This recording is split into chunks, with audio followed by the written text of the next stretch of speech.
بسم اللہ الرحمن الرحیم۔ السلام علیکم ناظرین، امید ہے آپ سب لوگ خیر خیریت سے ہوں گے۔ مریم نواز کے حوالے سے بڑی میمز بنی، قطری شیخ اور فلاں اور ڈھمکاں، اور اب بشرا بی بی بھی قطری شیخوں تک پہنچ چکی ہیں۔ یہ کیا کہانی ہے، اس کے اوپر بھی بات کریں گے۔ اس کے علاوہ کیا ملک کے اندر مارشاء اللہ لگنے جا رہا ہے، اس کی کیا وجوہات ہیں، کیوں یہ کہا جا رہا ہے کہ ایک اور مارشاء اللہ تیار ہو چکا ہے۔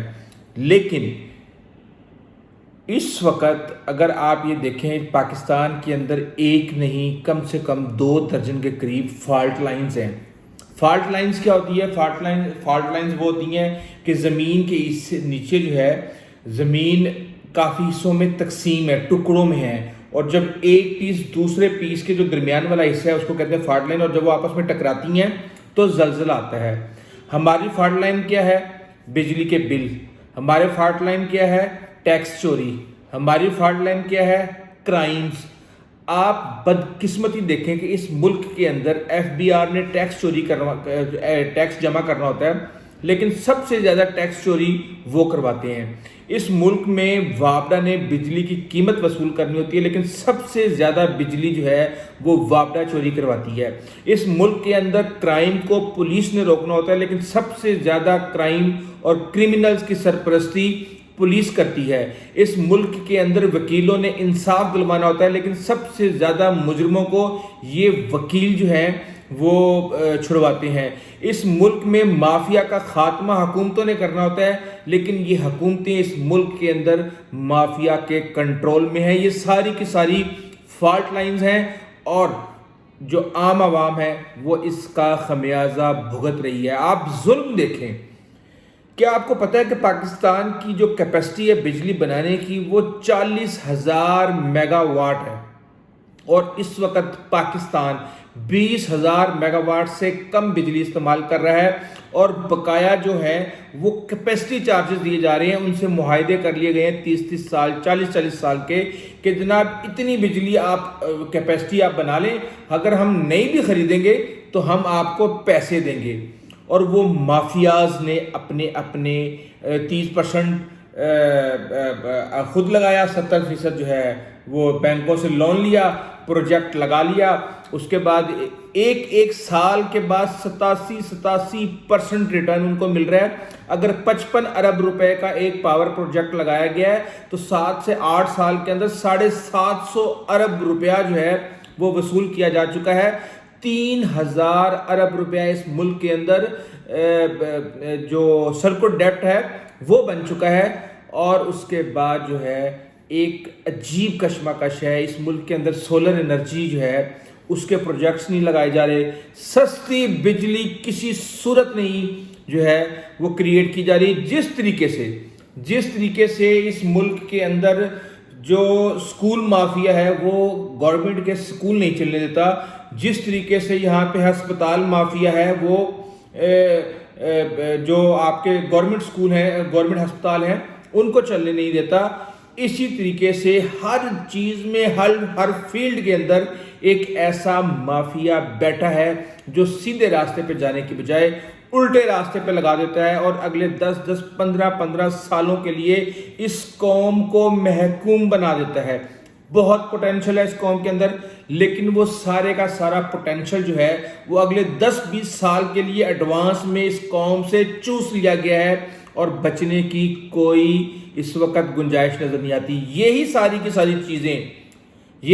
ساری چیزیں دیکھ کے، اور اب جو صورتحال ہے وہ مارشاء اللہ کی طرف جا رہی ہے۔ وہ کیوں جا رہی ہے اس کے اوپر میں بات کرتا ہوں، لیکن اس سے پہلے میں آپ کو بتا دوں کہ مریم نواز کے حوالے سے ان کے بیٹی کی شادی ہوئی وہاں پہ سیف الرحمان کی بیٹی کے ساتھ، ان کے بیٹے کی، اور اس کے بعد وہاں پہ قطری شیخ اور یہ اور ایڈوانسمنٹ اور آپ کی انویسٹمنٹ اور پتہ نہیں کیا کیا باتیں وہاں پہ کی گئی۔ اور اب ایک بات سامنے آئی ہے کہ بشرا بی بی نے ایک ملاقات کی ہے قطر کی ایک اہم شخصیت سے کہ جناب خان صاحب نو باہر کٹ دیو۔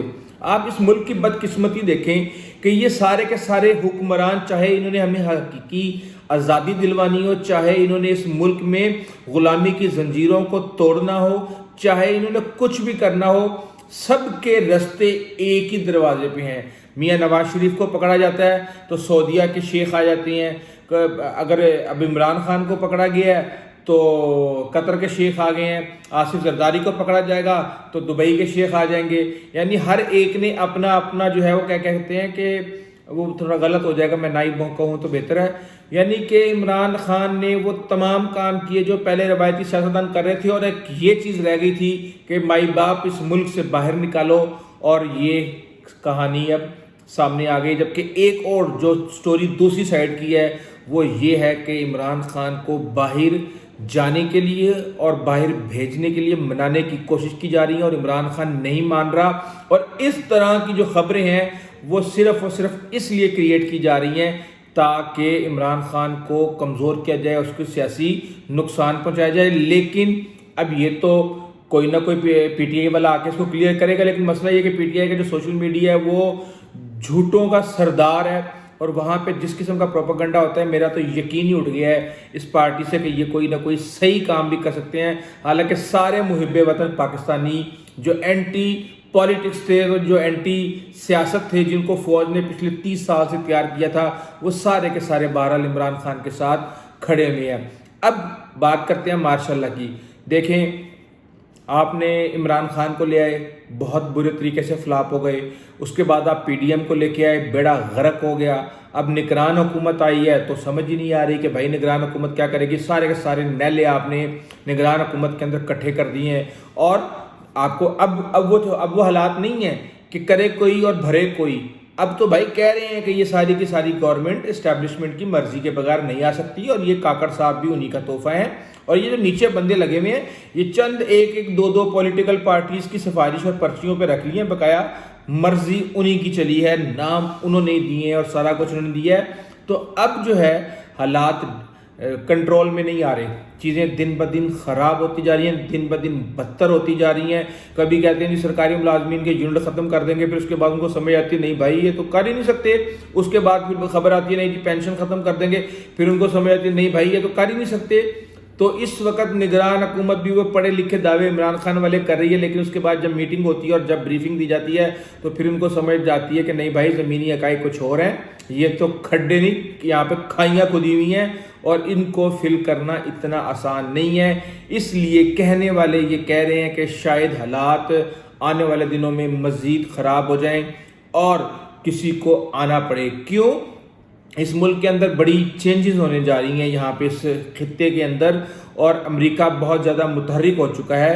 چائنا، سعودی عرب اور ایران الگ سے اپنا ایک ایگریمنٹس کر چکے ہیں، اور قطر بھی اب پاکستان کی سیاست میں کود پڑا ہے. تو اب دیکھتے ہیں ہوتا کیا ہے. لیکن بات یہ ہے کہ پچھلے دنوں چل رہی تھی یہ بات کہ جی عمران خان اور اسٹیبلشمنٹ کی سلام دعا چل پڑی ہے، جی ساتھ جوڑنے کی کوشش کی جا رہی ہے، تو فلاں کیا جا رہا ہے، ڈمکا کیا جا رہا ہے. تو اب یہ میٹنگوں کی جو ساری کی ساری باتیں سامنے آنا شروع ہوئی ہیں.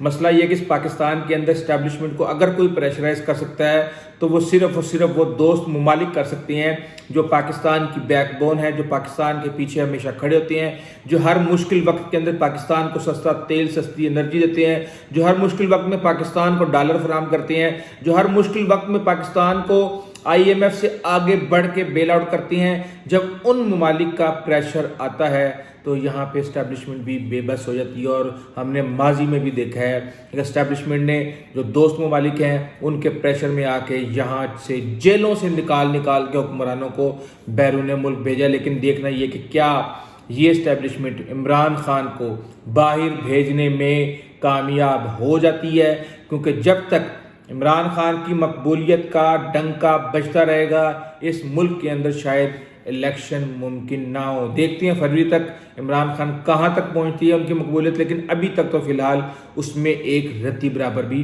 فرق نہیں پڑا. آئندہ تک لے جا دیجیے. اللہ حافظ.